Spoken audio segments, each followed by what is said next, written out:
Step up! It's just the next one and nothing to kill. You don't believe it, but I'm betting that you will.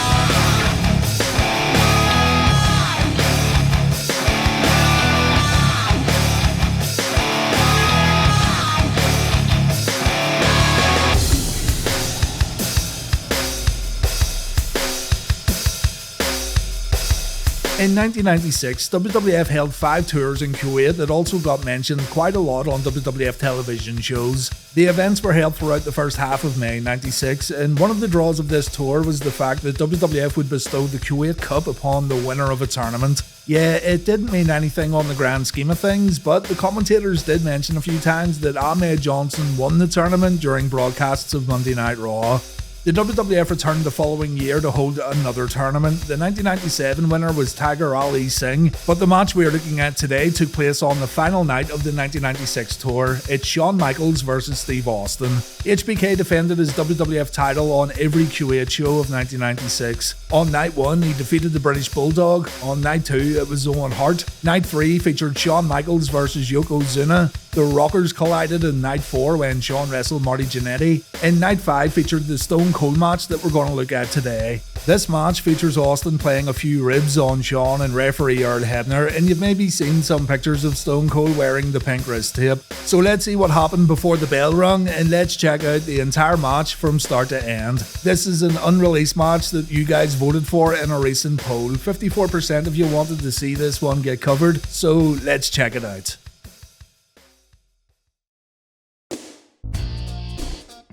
In May of 1996, and just before this match took place, Steve Austin was getting ready to wrap up his time as the $1 Million Champion. Austin had already been in WWF for a few months. He was put alongside Ted DiBiase during these early days of his run, and, well, Steve wasn't really feeling the whole $1 Million Champion thing, and he was even less enamored with his previous ringmaster gimmick. At the time this match that we're going to look at took place, Austin was kinda in between gimmicks. He was calling himself Stone Cold, but he was still carrying the $1 Million belt. He was feuding with Savio Vega on TV too, but seeing as Austin was getting booked to wrestle the champion at house shows both abroad and in the United States, then that tells us he was maybe getting prepared for a bit of a push on television. Bret Hart would help with this immensely when the Hitman returned to TV. He had already had a few matches with Stone Cold overseas, including a series of matches in Germany, and they also had one during the 1996 Kuwait tour. So all in all, things were looking pretty bright for Stone Cold if we just look at who he was booked against when the cameras weren't rolling.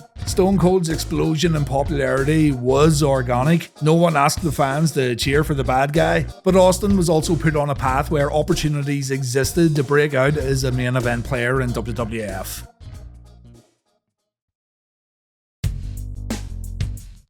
If you ever listened to Stone Cold's old podcast, you'd have heard him tell road stories and tales about life as a pro wrestler. Some episodes went pretty deep into the pro wrestler lifestyle, going from city to city, wrestling in small venues, big venues, renting cars, getting yourself a hotel room close to a gym. No one ever credits Steve Austin as a great storyteller, but I always thought he did a wonderful job of portraying just what it was like to always be on the road, and I used to really enjoy listening to his stories, no matter if they were little quips or long tales about how things really were when the cameras were off.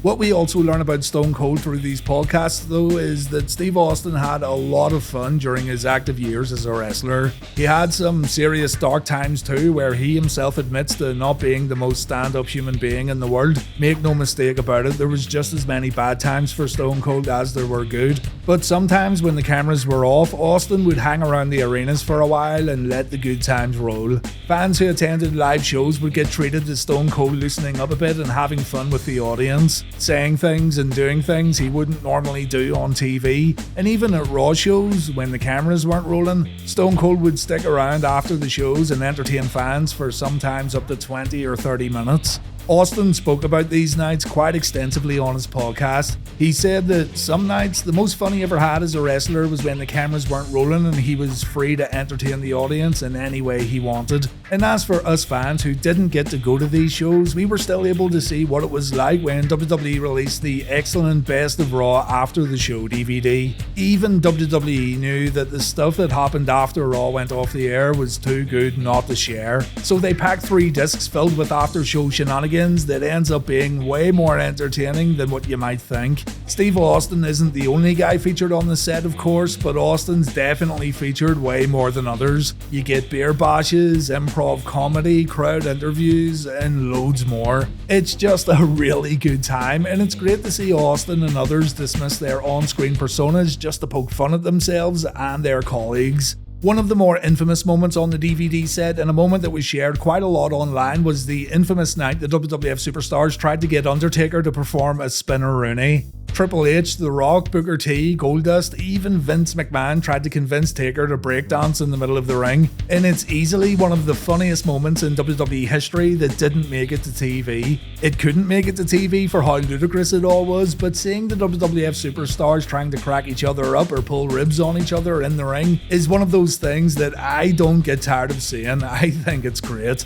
Stone Cold was involved in a lot of these moments. He talked on his podcast about how he would try night after night to make The Undertaker break character. Austin's mission for the longest time wasn't to win the WWF Championship, it was to make Undertaker laugh. He almost made Taker crack during the build-up to the Invasion pay-per-view in a televised segment on SmackDown. When Vince McMahon was giving Team WWF a pep talk, the Rattlesnake would repeat everything Vince said while also picking on Kurt Angle. Austin, just being a goof, almost made Taker crack on TV, and it would have been one for the ages, but Taker somehow kept it together.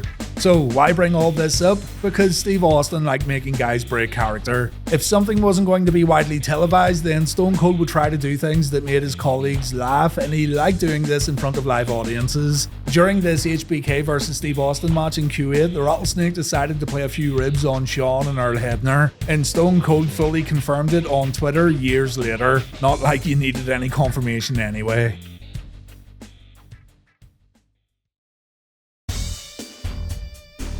Let's go to the match. We might as well cover the whole thing, seeing as it's one that you guys might not have seen before. Tony Schimmel introduces the wrestlers, and the mic audio is awful. As a matter of fact, the whole presentation lacks polish, and I'm pretty sure WWF didn't use their own production staff for these tours. The camera work is weird at times, and I'll talk about that more in a moment.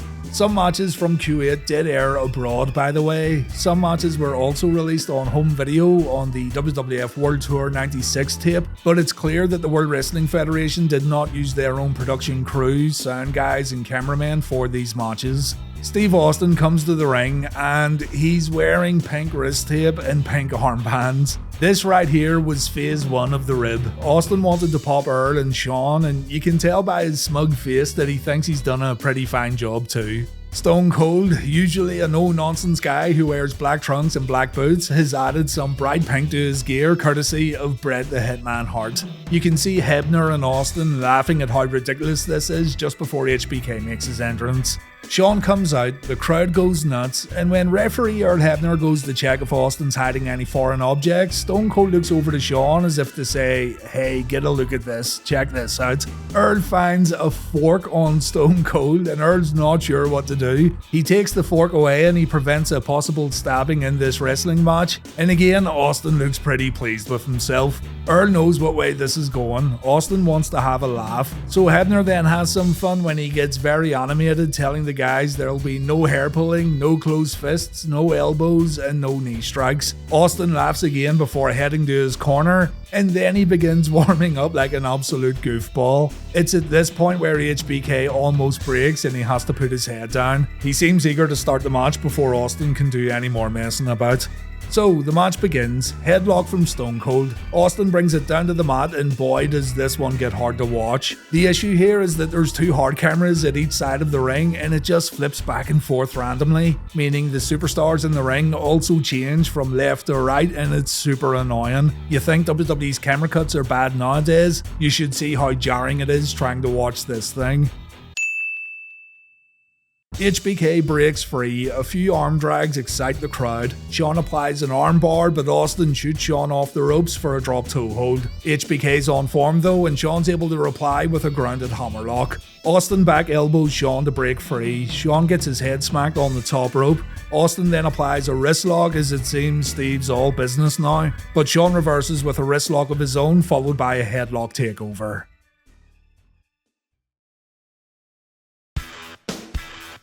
The two get to their feet and Shawn uses the top turnbuckle for another headlock takeover. Austin counters with a head scissors, and when Hebner accuses Austin of hair pulling, the $1 Million Champ says, "No sir, I did not." HBK gets out of the head scissors with another headlock takeover, but he ends up taking a hard back elbow before Stone Cold goes to the middle rope. The Pink and Black Attack delivers an elbow drop, but he loses momentum when Shawn applies a chin lock followed by another headlock. Things pick up a bit when HBK skins the Ked and he ends up delivering a Hurricane Rana. And are you serious? Another headlock takeover? I'd be having a field day if this was reliving the war. A low blow ensures HBK won't be having any fun tonight whatsoever. And just after Austin delivers a kick to Shawn's midsection, the arena lights get turned off. It's pitch black. We hear the action in the ring, but we don't see a thing. The lights come back on, but it must be a backup system or something because there's this blue hue on our screen and it's pretty difficult to make out what's going on. The competitors are outside the ring and check out those rugs. I should also point out the red turnbuckles being used with the word "like" visible under the WWF logo. Try googling Kuwait like or like company in Kuwait and you'll have the same problem I had. I couldn't find anything on this for ages, but after a lot of digging around I found this image of the turnbuckle pad. It's Like Cola. So there you go, Like Cola sponsored this event. Believe me when I say I had quite the adventure trying to find out what this Like brand was. Looks like the turnbuckle was also used though in the 1997 Kuwait tour. Anyway, Shawn gets back in the ring by reversing a superplex with a pin attempt, but he can't score a pinfall victory. Austin lays a few knees into HBK's spine before applying a chin lock, and then the Lord said, "Let there be light." Thank God for that. A master in the deadly arts of chin lockery knows how to cheat when pulling off the most devastating move in wrestling history, but unfortunately, Austin gets caught out. He and Shawn then trade a few strikes, but it's Stone Cold who remains in control and Shawn takes a backbreaker. Steve the Hitman Austin can't put Shawn away though. He finds himself in a sleeper hold, but he manages to counter with a jawbreaker, and that camera switching back and forth is really grinding my gears right now. It's so annoying. Shawn's able to perform his running forearm, he kips up and the crowd goes nuts again. Austin takes an inverted atomic drop, a suplex and a double axe handle, but this one isn't over yet. HBK takes a stun gun, Austin signals for the $1 Million Dream. Shawn counters with a small package, and after Austin kicks out, he gets his head slammed into the canvas. HBK warms up the band, it's time for sweet chin music, the crowd clap along, Michaels hits his finisher, and that's the match over. HBK retains the WWF title in Kuwait in a match that, let's be honest, it's a match that was just okay. It wasn't terrible, it definitely shows us that Austin had a lot to offer WWF if given the chance to perform against the big dogs, but it is a house show match through and through. HBK grabs a mic and he thanks the fans on behalf of himself and all WWF superstars. He sends a positive message about free Kuwait, and then he has to tell the guys in charge of producing this thing to play his theme music. Some random Kuwaiti then grabs a microphone and says, "We always remember our POWs" before the match fades out.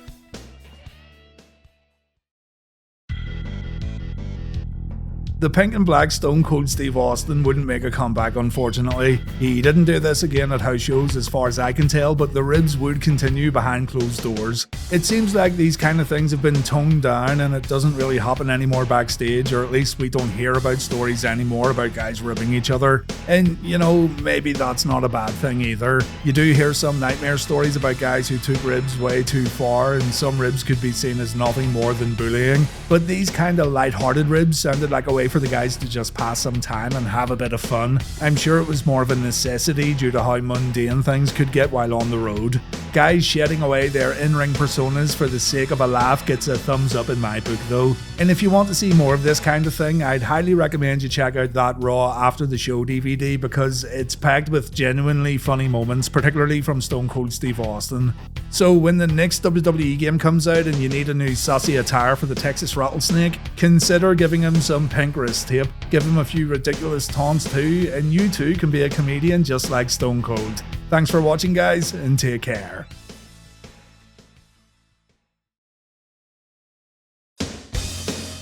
Hey everyone, this one ended a little earlier than usual, so before I go, I'll take a minute or two to let you guys know about the Wrestling Bios Patreon page and what's going on over there. Yeah, I know, but hear me out, you might like this. Recently, I started a new series over on Patreon named Wrestling Bios Arcade. If you hang around for the credits at the end of the videos, you may have noticed the little logo pop up.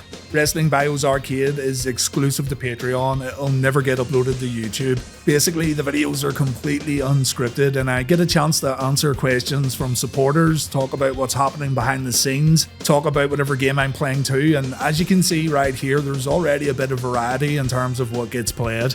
At the time of scripting today's video, there's around 9 episodes already, with more getting added every week. So if you're into games too, old and new, and you fancy something a bit more chilled and relaxed, then have a look over on the Patreon page and join in on the fun.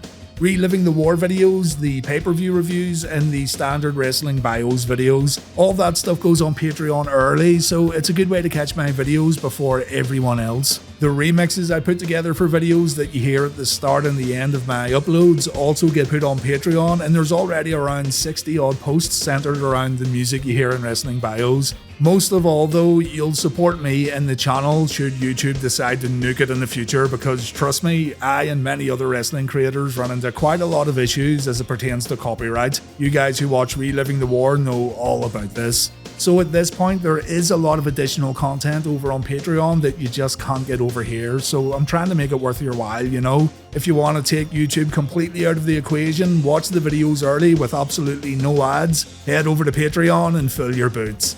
Again, thank you very much for watching today's video.